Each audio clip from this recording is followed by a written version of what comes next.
This show is presented by the 323 Network. You can watch all your favorite 323 friends and shows on the 323 Network YouTube channel, follow us on all social media platforms at 323read, and support us as we continue to grow at patreon.com/323read. That's 323REID.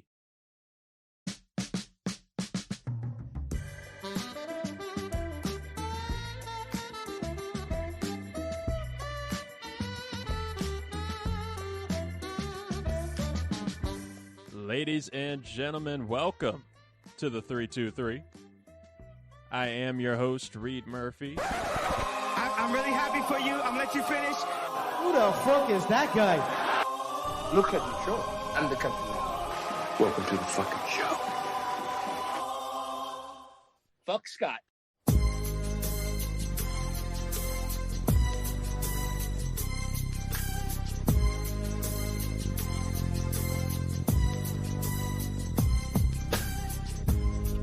Hello, college football fans, and welcome back to the latest installment of College Shame Day presented by the 323 Network. I am your host, Scott Ellia, and just like the likes of Sting and Beyonce, Justin Timberlake, I am going solo this evening. I am not joined by the Mac Daddy himself, Reed Murphy of the 323 Network. You know what? I'm going to plant my flag now. I am Beyonce. Suck it, Reed. Oh, but folks, last week shaped up to be another great week in college football. Little bit of a recap before we get into the nitty-gritty. Game of the week, number 23 USC at number 13 LSU. USC comes up on top. Now go. Got to make sure to get myself the pause button on that one since I don't have Reed here. But yes, USC did prevail 27-20 over LSU. This now makes it 5 years in a row for the LSU Tigers not winning their season opening game, and being in a conference like the SEC.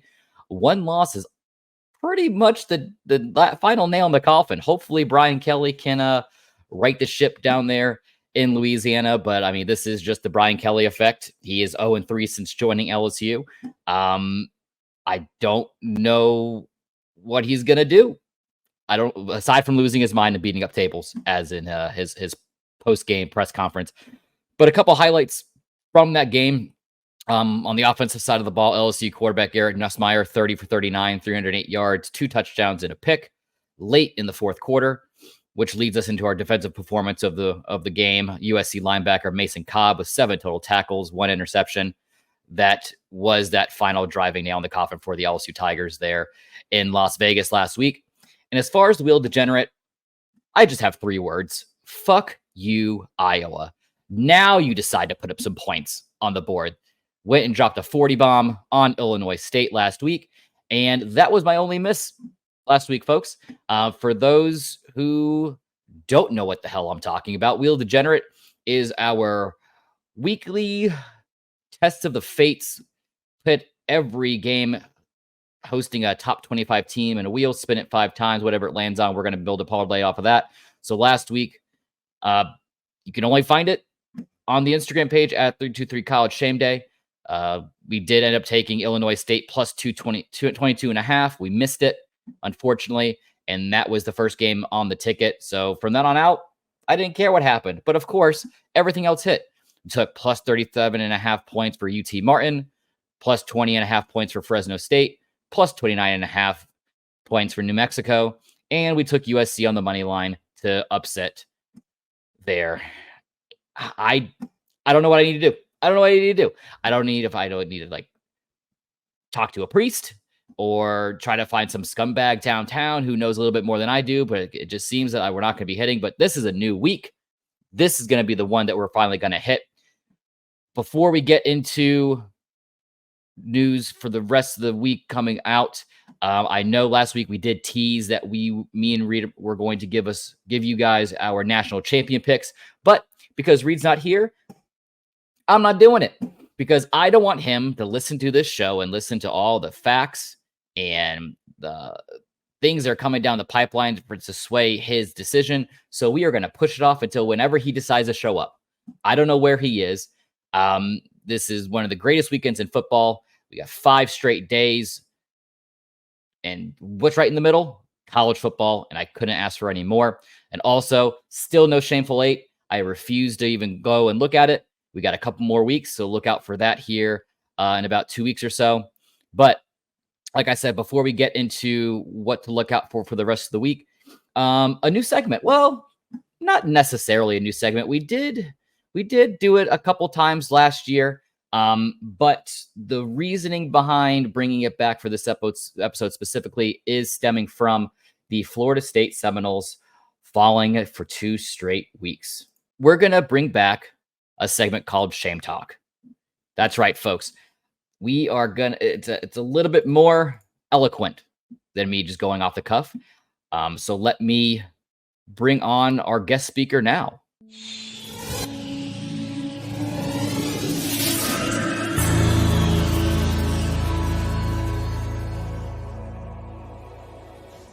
Ladies and gentlemen, fans of Florida State football, we stand at a crossroads today, grappling with the realities that none of us envisioned.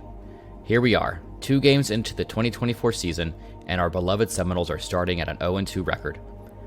For a program with such a storied past, this feels like an echo from a distant, troubling chapter. It's a stark reminder of how quickly things can change in college football. Let's rewind to 2014. It was a magical time for Florida State. The Seminoles, under the leadership of Jimbo Fisher, were at the zenith of college football. Jameis Winston, the electrifying quarterback, led us to a national championship, and the team seemed unstoppable. Jimbo Fisher was our architect, and the future looked incredibly bright. We had everything going for us: the talent, the coaching, and the unwavering support of our fan base. It was a golden era, a time when Florida State was synonymous with excellence. But as we all know, the road to success is rarely smooth. By the end of the 2017 season, cracks started to appear.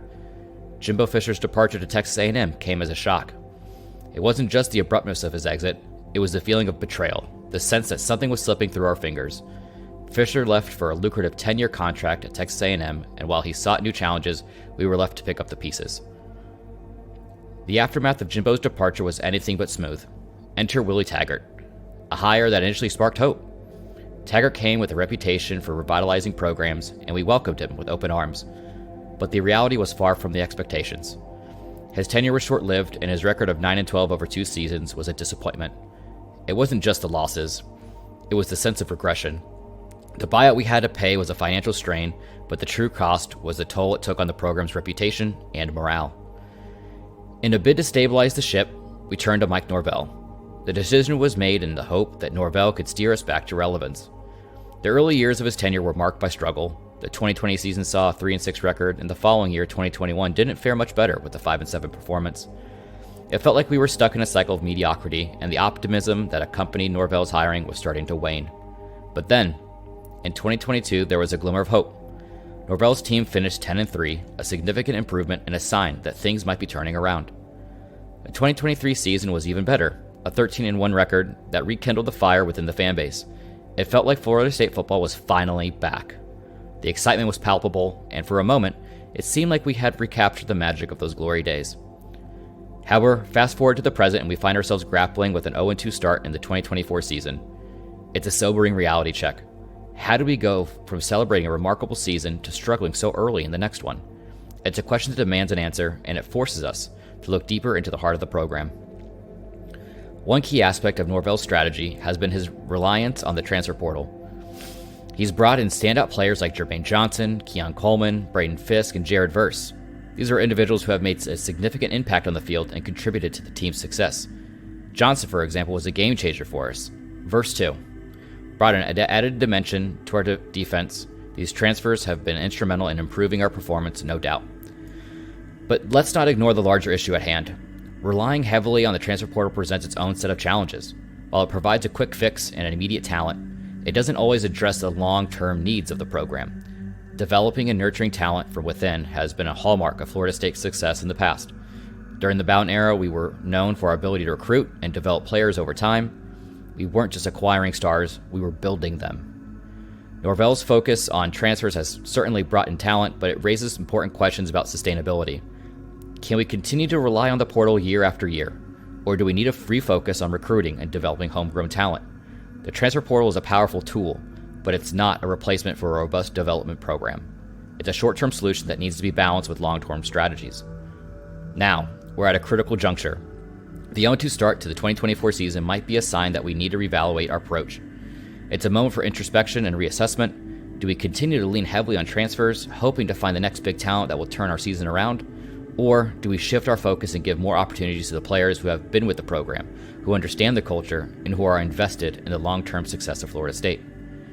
The season might be shaping up to be a setback, a period of recalibration and rebuilding. It's a tough pill to swallow, especially after the high expectations that accompany the 2023 season, but setbacks can be opportunities in disguise.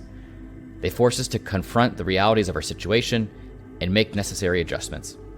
If we're honest with ourselves, this might be a chance to lay the groundwork for a more sustainable future. The reality is that Florida State football has a legacy of resilience and excellence. We've faced challenges before and came out stronger on the other side. This season might be a defining moment, a test of our commitment to the program's future. It's a time for leadership, development, and a renewed focus on building something that lasts. So, as we navigate through this challenging period, let's hold on to the belief that Florida State football can rise again. Let's support our team, not just in moments of triumph, but through the tough times as well. Let's hope that the program can find its footing, address its challenges, and build a foundation for future success. The road might be uncertain, but with determination and a clear vision, there's hope that we can once again reach the heights we've known in the past.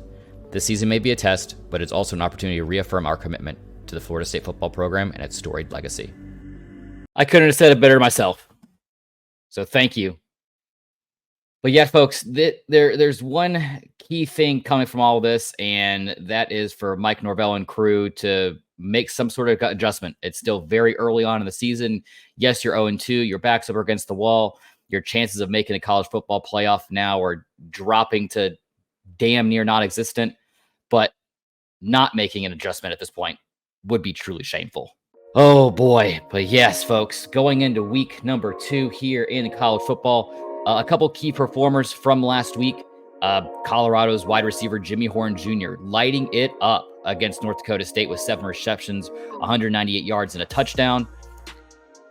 He's kind of that silent killer there in Boulder. You know, I know all the talks around Shador and the Sanders brothers and Travis Hunter, but a talent like Jimmy Horn Jr. coming on the outside, that's going to be a player to watch throughout the season. On the defensive side of the ball, UNLV's defensive back Jalen Catalan, last week going into Houston, 4 total tackles, 2 interceptions, one of those returned for a touchdown.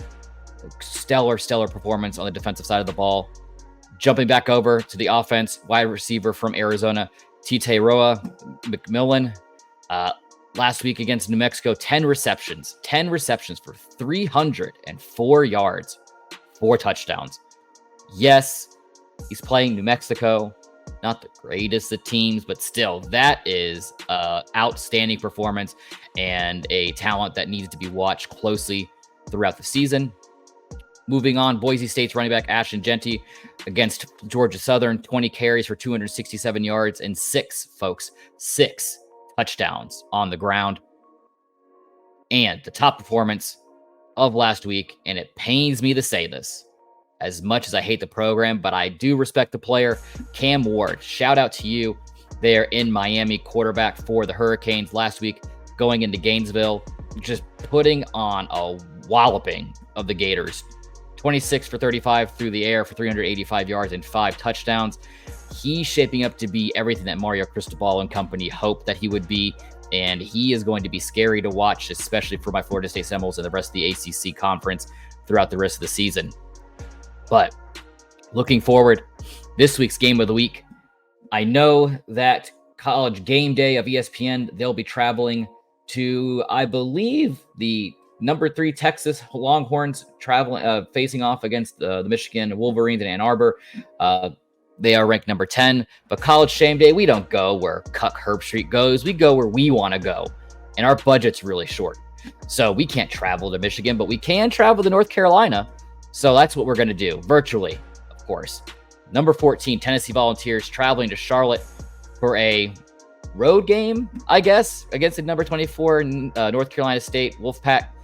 Tennessee's had a very impressive opening, and I am just going to apologize now. I'm not the best with names, and I'm probably going to butcher it, but we'll give it a try. Quarterback Nico Iyama Iamale Ava, and I know I killed it. Nico I. How about we go with that? An outstanding debut last week, throwing for 314 yards and 3 touchdowns in the first half alone for a 69-3 win over Chattanooga. Sorry, fellas. Tennessee coach Josh Heupel, he's definitely wants to keep that locker room reined in a little bit. Don't want them getting overly confident, especially with a tougher matchup against North Carolina State in the Dukes Mayo Classic this year. They're in Charlotte. As far as North Carolina State's first game, they struggled. To say the least, against Western Carolina, trailing into the fourth quarter. But thankfully, they were to overcome adversity and win 38-21.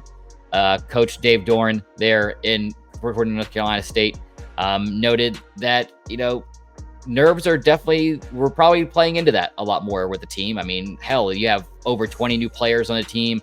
But having a scare like that should be a gut check for that locker room. But both these teams have very experienced offenses. Both Tennessee and NC State have highly experienced offensive lines. Tennessee's Cooper Mays anchoring that line, and I believe he hasn't allowed a sack. If the stat I looked at was correct, he hasn't allowed a sack in 15 straight games. And you can't ask for any much more out of an offensive lineman than being that clean. As far as Tennessee's depth, they have options for receiving there for Nico for days, including Brew McCoy, transferred in, Dante Thornton, Chris Braswell II. I'm very much intrigued to see how Tennessee's offense does play against a much more talented defense in North Carolina State. But I'm also excited to see transfer quarterback Grayson McCall there in NC State and see what he's going to be able to do, and probably one of the biggest games of his career up to now. But with these teams being so close to each other geographically, they tend to fight over recruits day in and day out. And having a game in Charlotte is going to be key for both of these teams, especially in the North Carolina and South Carolina region. North Carolina State's Casey Concepcion, he was a standout from Charlotte. And he's continuing to impress with 3 touchdowns in the season opener alone. And he's had multiple scoring catches in 6 of his last 14 games in the collegiate level. I don't think it's going to be enough. I don't think it's going to be enough to slow down the Tennessee Vols here. They are amazing coming out the gate, outscoring opponents 465 to 169 in the first quarter alone under Heupel, including the 24-0 in their opening game this week, or last week rather, sorry. But something that I'm not sorry for is the lame of the week. Guys, don't watch this game. It's going to be a nightmare. I'm sure there's a wedding going on right now on a Saturday, or some kind of baby shower, or hell, maybe your significant other wants to go to Hobby Lobby or Home Depot. Just go do anything else. Go do anything else. Do not watch the Southeast Louisiana and Southern Miss game. It's going to be a bad time. But something that's not a bad time ever is the Wheel of Degenerate, folks. That is right. It is time for the Wheel of Degenerate. Let's bring it up on the big board. There it is, folks. And for those here who are listening through whatever podcast medium you want to use, I'm not your dad. You can listen to it however you want. But if you want to see the production value on this fantastic, beautiful Wheel of Degenerate, there's only one place you can find that, and that is at the YouTube channel at 323 Network. It'll be up there in all its glory. Like I said, folks, rules of the game are simple. Spin it 5 times. Whatever it lands on, that will be the parlay that we build into for Saturday's slate of games. And like we all know, I will not give you my winners and losers right here with you tonight. The only place to find that is at the 323 College Shame Day Instagram. It will be up there before the afternoon kickoff. So if you want to ride with me and try to win, have at it. But I will warn you, it might be better for you just to keep the money. But hey, whatever. Let's give it a spin. Oh boy, folks. I am so excited because there are a ton of games coming up on this Saturday. And look who it is. Northern Illinois. That should be so exciting. So exciting. Speaking about exciting, folks, 5 days of football between Thursday night's NFL matchup of the Baltimore Ravens and the Chiefs. We got the Eagles and the Packers playing on Friday night. And then right smack down in the middle are this massive slate of games for college football. Next up on the college Shame Day Wheel Degenerate betting slip is Utah State at number 13 USC. I don't know about you folks, but I was impressed to see what Lincoln Riley and USC were able to accomplish last week. You know, they haven't had Caleb Williams, got a new quarterback there under center, but I was impressed to see what came out of him. Number 3 up on the Wheel of Degenerate. Ooh, this one could be upset alert. Upset alert there in Tulane. We got number 17 Kansas State traveling to Tulane on the road. Just to recap the 3 games, Utah at number 13 USC, Northern Illinois at 5 Notre Dame, 17 Kansas State at Tulane, and bringing it back. Oh, no. The ones who started my college season in such shambles. Number 23 Georgia Tech traveling upstate New York to go face off against Syracuse for the 4th game on the Wheel of Degenerate betting slip. And finally, the 5th and final game. Oh, this Jackson Dart and the Ole Miss Rebels they're going to be a team to watch in the SEC. They are looking amazing.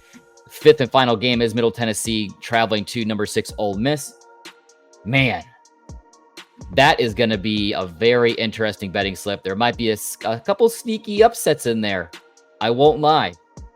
Folks, but what a great weekend we have ahead of us. Like I said, college football smack dab in the middle of NFL opening weekend, and I couldn't ask for much more. But if you guys are asking for much more, I do want to thank you for tuning in to the 323 Network. We appreciate your support and passion for college football. Please stay connected with us on Instagram, Facebook at 323 College Shame Day, or at 323 Read. Go check it out. We had a really great episode kicking off the NFL season. Some very hot and spicy hot takes from both Reed and I. Also check us out on the YouTube channel at the 323 Network. Don't forget to subscribe, click that bell, catch our latest episodes wherever podcasts can be found. But until next time, embrace the shame and keep it rolling with the 323 Network. See you later.